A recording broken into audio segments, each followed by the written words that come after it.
You're listening to the Totally Useless Information Podcast on the Nick and Roy channel, brought to you in part by BPC. It's the best Portuguese chicken in the Toronto area. BPC, slinging chicken since 2010. And by DeMarlo Salon and Spa of Naples. Hair, nails, massage, and skincare for more than 15 years at the Naples location. Is Hawaii moving closer to Alaska every year? Do cows have best friends? I'm Nick. And I'm Roy. And we scour the internet for information We really don't need. So join us on this journey as we find out more useless information, totally useless information on this episode of Totally useless information. It's everything you never needed to know.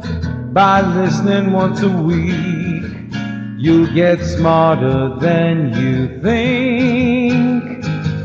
The Totally Useless Information Podcast, hosted by Nick and Roy. And once again, welcome to another episode of the Totally Useless Information Podcast. Hello, Roy. This show is on fire. I mean, literally. Do you have a fire extinguisher? I do. In fact, it's like a science experiment. Einstein was a moron. Newton was a jerk. E equals nothing. It's science, science, science. Totally Useless Information Podcast, the science portion of our podcast. The Earth is a gigantic magnet. Okay? Do you know why? Well, I'm going to tell you. Because its core... Was I supposed to say, no, I don't, Roy? Tell me. No. Oh, all right, go ahead. Okay, so, no. Usually one of us sitting in the studio audience want to know, so tell us. We tell were us doing so great. We were moving right along, and then boom. Okay, the Earth is a gigantic magnet, right? We know that. But it's because the core is actually a big iron ball, probably the size of Pluto. By surrounding it with liquid metal that spins around it, that it creates an electrical field that then magnetizes that center iron ball. So that's why the Earth is a magnet, and it has a magnetic field. You take out a compass, you'll realize that. Right. Now I'm glad I asked. Mm-hmm. There is no blood in your eye. The only part of your body that has no blood supply is the cornea in the eye. It gets its oxygen directly from air, so there's no blood in your eye. You might be bloodshot, but there's no blood in your eye. I actually had an operation on my cornea. I had shards of rock taken out of my cornea. That was interesting. I'll tell that story. How did it go? I tell you the truth. I didn't see anything wrong with it. No, I actually had shards taken out, 13 shards taken out of my cornea. It was a pretty cool operation. So they work with these little things. It's really cool. Okay, the space shuttle has a thrust that reaches 5 Gs. Did you ever see the picture of the guys strapped in the seats and their skin is being pulled back? Well, that's 5 Gs. That's a lot of force. Get this one.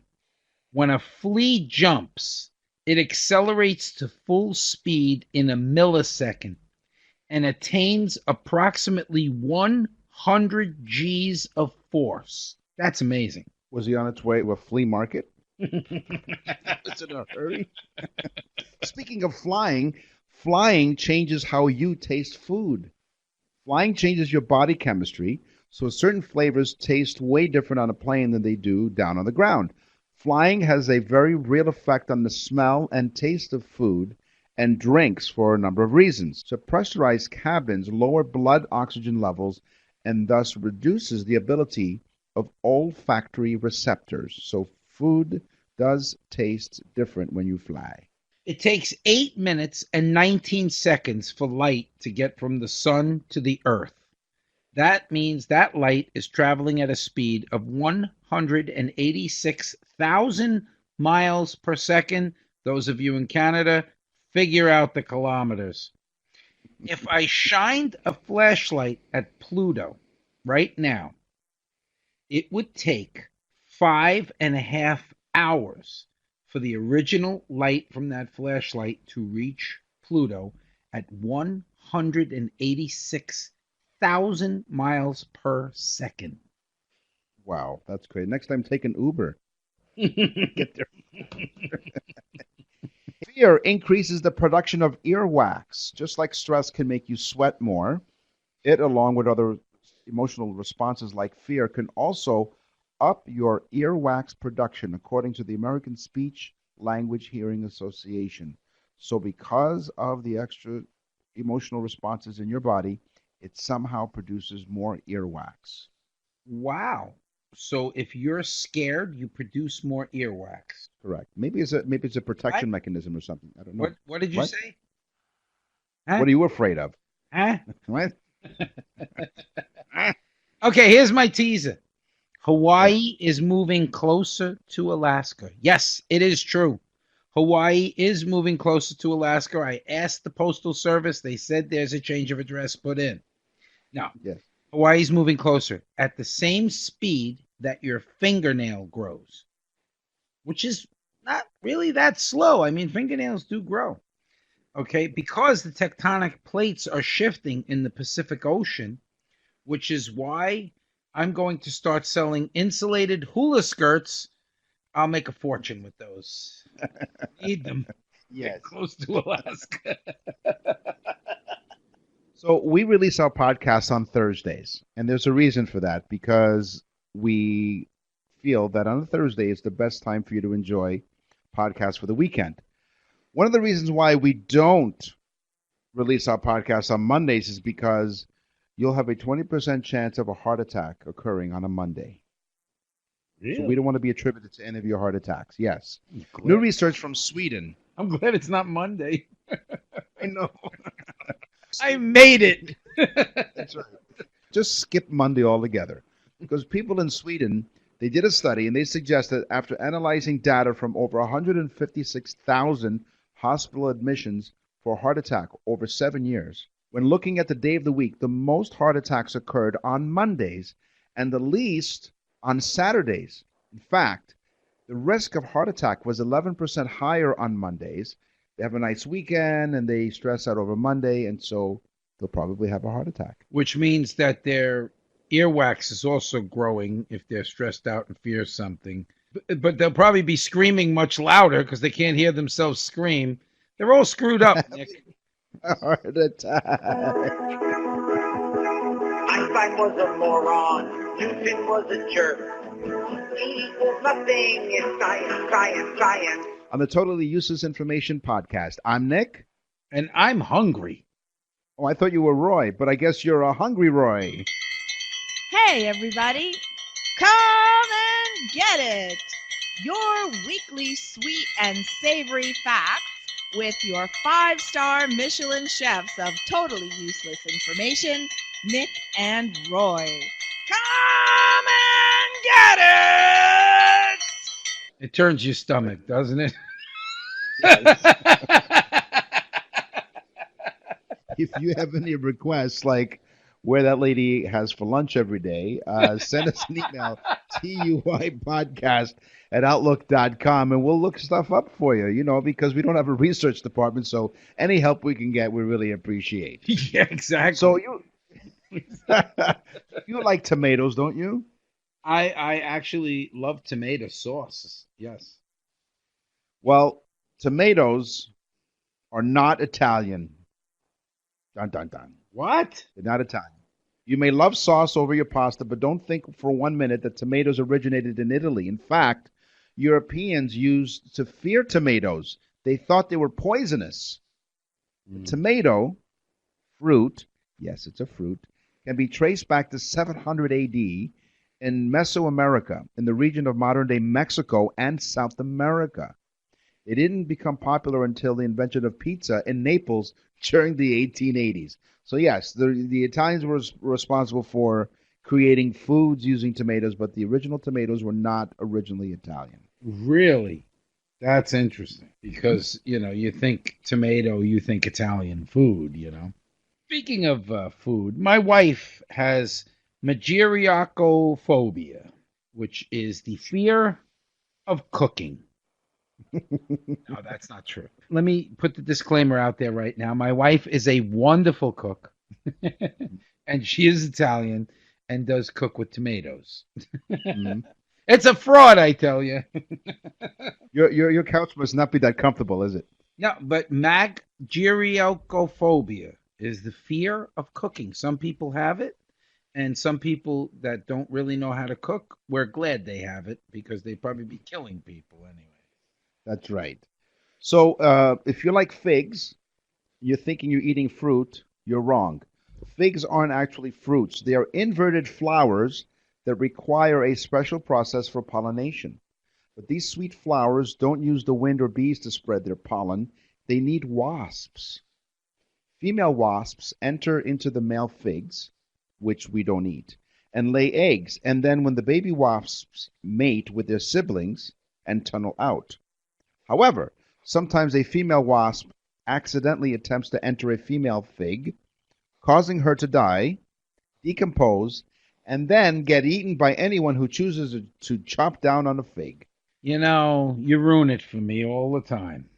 I love figs, and now I don't want to eat them because now what the hell is inside the fig? I need all this female genitalia stuff going on inside of a fig? No, it's not female genitalia. A female wasp accidentally attempts to enter a female fig. She's experimenting. What's the problem?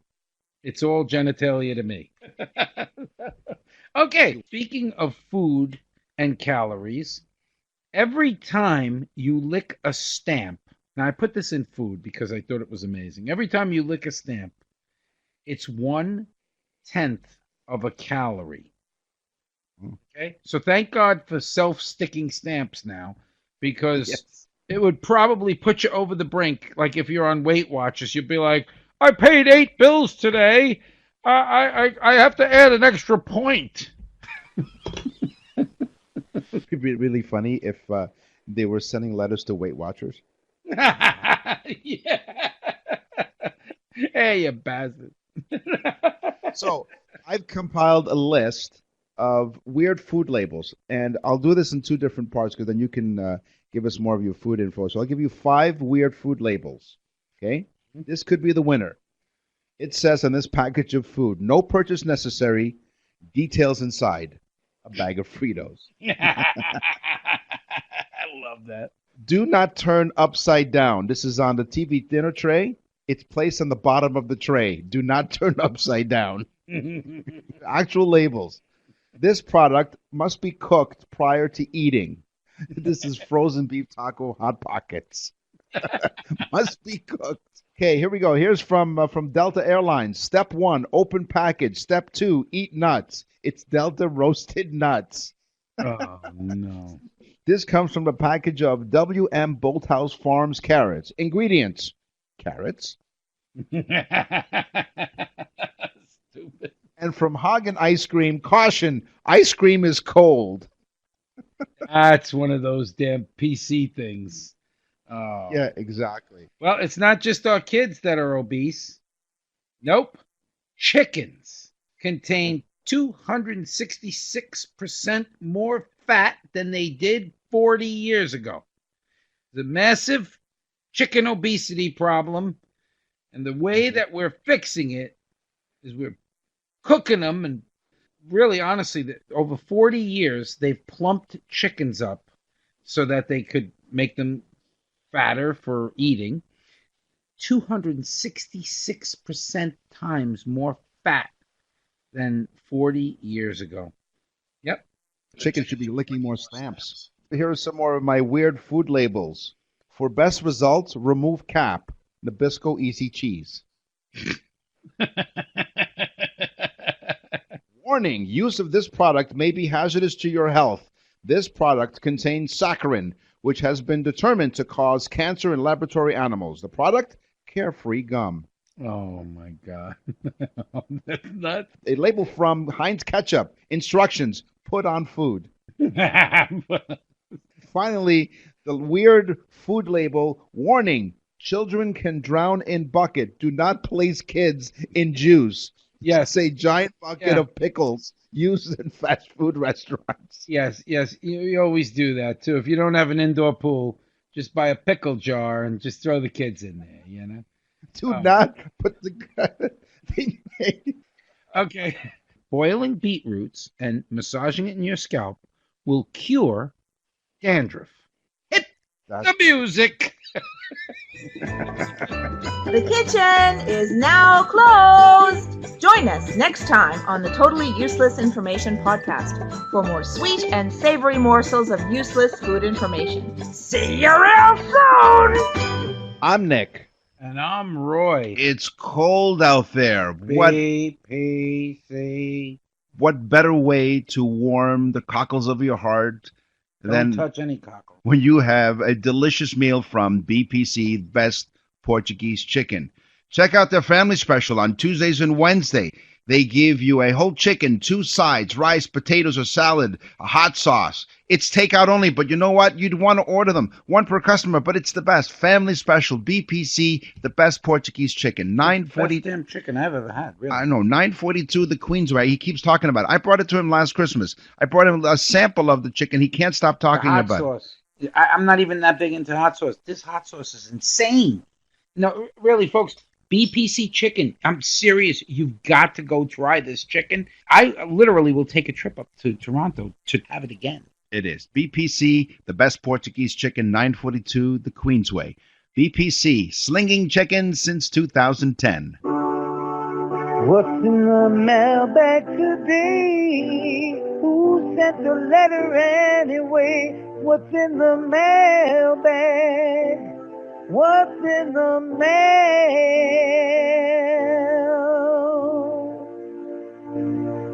Yeah. Sophia in Vermont. Sophia asked us about if we could look into Mrs. Winslow's soothing syrup. That if we can get some information on it. She has something from her great-grandmother. It was an ad or something from a newspaper or a poster ad. She's not sure where it actually came from, but it's Mrs. Winslow's soothing syrup. So I looked into this, and Sophia, here's what I found. We found out that Mrs. Winslow's soothing syrup was used as a kid's medicine, mostly for children that were teething. It was widely used, though, for everything for kids, including upset stomach. They would give them Mrs. Winslow's soothing syrup. So, Sophia, I looked into this, and then I got the ingredients, and I was shocked. It contained alcohol and morphine. It's exactly what you want to give the kids, you know? So, being that, I guess that they were stressed out back then as well, probably no televisions and things or iPods to keep the kids busy. So let's dope them up with morphine and alcohol and send them off to bed. Okay? So, Sophia, your great-great-grandmother was doping the kids into submission. So, perfect for you as well, being that you're from Vermont. Well, that explains lots. So I have an email from someone who says, I'm a big fan of Legos. This is from Marie from St. Louis, Missouri. Hello, Marie from St. Louis, Missouri. Thank you very much for emailing us. She's a big fan of Legos, and she said that she had heard that in Denmark they have every single set of Lego they've ever made. Is that true? So I checked it out. Lego does, in fact, have a temperature-controlled underground vault in Denmark with nearly every set they've ever made. So, yes, Marie, you're absolutely right. If you're a Lego fan, head over to Denmark. And Nick would know that because he's a blockhead. Where do expressions come from? I don't know where, I don't know where. Where do expressions come from? We want to know right now. This podcast is over. How dare you? Totally Useless Information Podcast. I'm Nick. He's Roy, and we are fit as a fiddle. Ooh, right into it. It may have something to do with the maintenance involved in keeping a musical instrument in good condition. Indeed, Instruments like guitars, flutes, drums, and others require a level of care to keep them in good shape and functioning properly. So, for example, in order to help a fiddle or violin remain in working state, its strings must be replaced if they break, tiny pegs need to be kept tightened, and it should be cleaned every now and then to prevent dust buildup. So this sort of maintenance keeps the violin healthy or fit, so to speak. So at the same point, it also seems that a person's health, if it started to become compared to a well-maintained fiddle, you are, in fact, fit as a fiddle. You know, if you don't know how to maintain your instrument, all right, you'd be eating crow. It's basically taking guff from people or admitting one's fault. In the Bible, it says that one of the things that they realized when they were looking this up is that in the Bible it says not to eat crow, that it's unfit, along with buzzards and rats. So those are the three things in the Bible that we're told not to eat. But it was actually illegal to eat crow in the Middle Ages. So it is humiliating to consume something that was illegal to eat. That was quite humiliating, really. Yeah. But you know what? It's like running the table. Running the table is an expression. It's widely believed that the phrase running the table has its origins in the game of billiards or pool, and that it refers to the situation where a player pockets every single ball right from break. You knock down every ball right to the very end. I prefer not to play with the balls when they're in my pocket. It could be hazardous to your health. Yeah. You can't go fiddling around with those balls. You can't fiddle around with your balls. You Okay. fit as a fiddle when you play with your balls. That goes for billiards. And when I go to the billiard halls, I tend to dress to the nines. There you go. All right. Dress to the nines, or basically dressing for a black tie affair, getting all dressed up. Dress to the nines. It is said to come from the fact that the very best suits used 9 yards of fabric.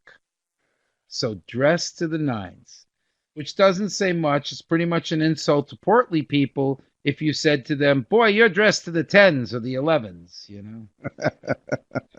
At least. Notice I said portly. Portly, that's right. And not fat bastard. Yeah. What was the size? It was husky. Husky was the size. Husky. That was like the PCS. It said husky, but on the ticket it said FB. Yes. Mommy, what's FB? It just means husky. That's all you need to know. Hey, if you have a deadline to something, that means you better get something done by a certain period of time. In the 1860s, a deadline was a line within or around a prison. Prisoners would be shot for crossing the deadline. By the middle of the 20th century, the dominant meaning of the word was well established as time-related thing rather than shoot a person for crossing in a line. So thankfully they changed the meaning as time went on, but really you were shot if you crossed the line. That was a dime a dozen. We've heard Yes. that expression a million times. It was originally an ad slogan to tell shoppers that something was cheap. They would try to say you could get a dozen eggs for a dime or a dozen oranges for a dime. But using it as a slogan, they narrowed down to a newspaper called the Northern Miners News in 1931. It was actually a reporter who was talking about fighters that were on the card that night. He said that the main fighters on the card were overgrown clowns, and as far as the rest of the fighters on the card, they were all a dime a dozen. It was used a lot in sporting events. If there's a benchmark, the term benchmark originates from chiseled horizontal marks that surveyors made in stone structures, into which an angle iron could be placed to form a bench or a leveling rod, thus ensuring that a leveling rod could be accurately repositioned in the same place in the future. These marks were usually indicated with a chiseled arrow below the horizontal line, a benchmark. Before I stick my rod, the leveling rod, into anything, I check and make sure that all the balls are in the pockets. Why? What are you laughing at? Okay. Give an arm and a leg. I'd give an arm and a leg for that. Again, something we've heard a million times, meaning something of extreme value or cost. You'd give an arm or a leg for it. After World War II, lots of soldiers came back. It was a horrific war with devastating new types of weapons, and many of the soldiers lost their arms and legs. It is thought that the saying originated from the ultimate cost of losing a limb. Where do expressions come from? I don't know where, I don't know where. Where do expressions come from? We want to know right now. So we're on the show and we talk about our sponsors, but folks, DeMarlo Salon and Spa of Naples. DeMarlo Salon and Spa is located in Naples, Florida, Southwest Florida. They're on the corner of Vanderbilt Beach Road and Collier Boulevard. Their phone number is 793-2020. I've got to tell you, they do it all. Hair, nails, skincare, massage, full service salon and spa.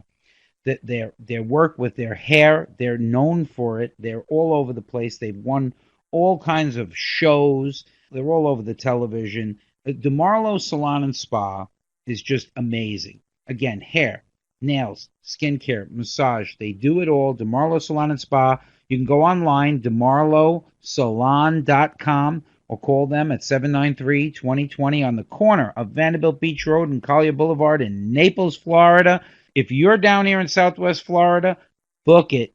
DeMarlo Salon and Spa. Totally Useless Information Podcast. Easy to reach us, TUI Podcast at Outlook.com. So if you smell some over there, look, you smell it? You smell that? Yummy. Yummy, it's animals. Animal,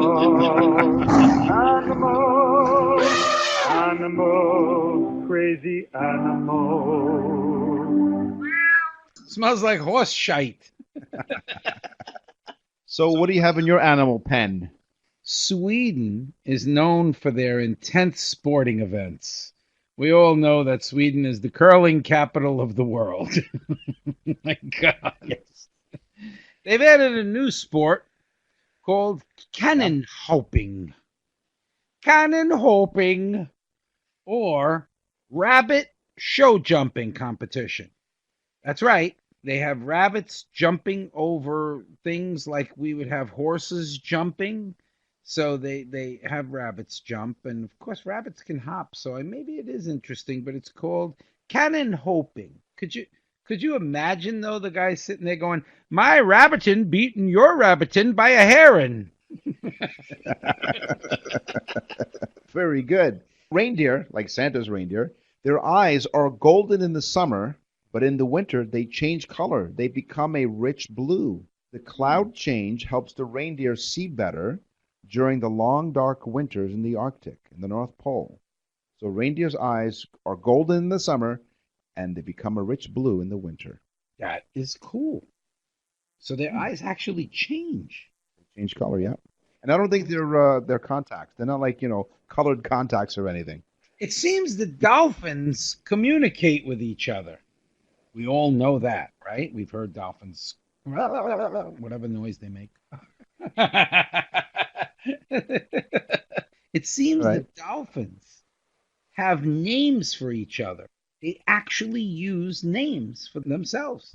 So that when they're communicating, they will give a certain noise to each one of them, and that is their name. I looked up the most popular names in the dolphin name book, and there's two that come to mind. One is Finn, and the other one, in second place, is Gil. Guy who loved to kiss dolphins, and someone asked, on purpose? Cows have best friends. This was my teaser, wasn't it? Cows do have best friends. They have best friends that become stressed if they're separated, according to a scientist. Krista McLennan, who made the discovery while working on her PhD at Northampton University, believes her findings could help improve milk yields. The 27-year-old measured the heart rates and cortisol levels of the cows to see how they cope when isolated. We want to be together, the cows told her. Cows have best friends within their herds and become stressed if they are separated, she found in her study. So cows do have best friends. Wow. So cows are best friends and dolphins have names that they give each other. Yes. Cool. Right. How's about this one? Puffin birds. Puffin birds. Cute little, they look like mini little penguins. They're mini little penguin looking birds and they mate for life. How cute. Like penguins, they mate for life. But they also, they make their homes on the cliff sides overlooking the water. Just like Hollywood stars do. Except puffin birds stay together with one partner for life. So there's a difference between them and Hollywood stars. But they also have a separate space in their dwelling as a toilet area. So they have a separate toilet. So that's two different things than the Hollywood crowd that tend to shit where they sleep. They tend to crap where they sleep, right? Right. Yeah, well, that's it. The Japanese macaw monkey makes snowballs in the winter. It seems to like it. It does it for fun. It makes snowballs. How cool is that? All right, I'm going to end it with this one. Cow cuddling. You heard me, cow cuddling. Yeah. According to a CNN report, guests at the Mountain Horse Farm can cuddle a cow for $75 an hour. Fake news. No. Benefits of cuddling a cow. Cows have wonderful qualities that when they're processing their food, they like to lay down. They become really quiet, and it's a beautiful opportunity to connect with them, says the owner. Cows have a slightly slower heart rate, and just feeling that from them makes you react to that and makes you slow down too. And because you're doing that in nature, it's really quiet. And that's the advantage of horses and cows. They don't talk to you, they just let you be. Cow cuddling. Sounds like tree hugging hippie stuff. Or if the cow's lonely, if the cow is lonely, they should cuddle another cow. Animals, animals, crazy animals. So basically, that's basically all the time we have. I can't believe it's so fast. I know it is, but don't worry. Don't just relax. Go cuddle a cow. We'll have more next time. Yes. So in the meantime, tell a friend about the trend. Friends on Facebook, give this gift that me and Nick have created. Give it to your friends. Give back. Not for us, but for you. Hug a cow. I'm Nick. And I'm Roy. Thanks for listening.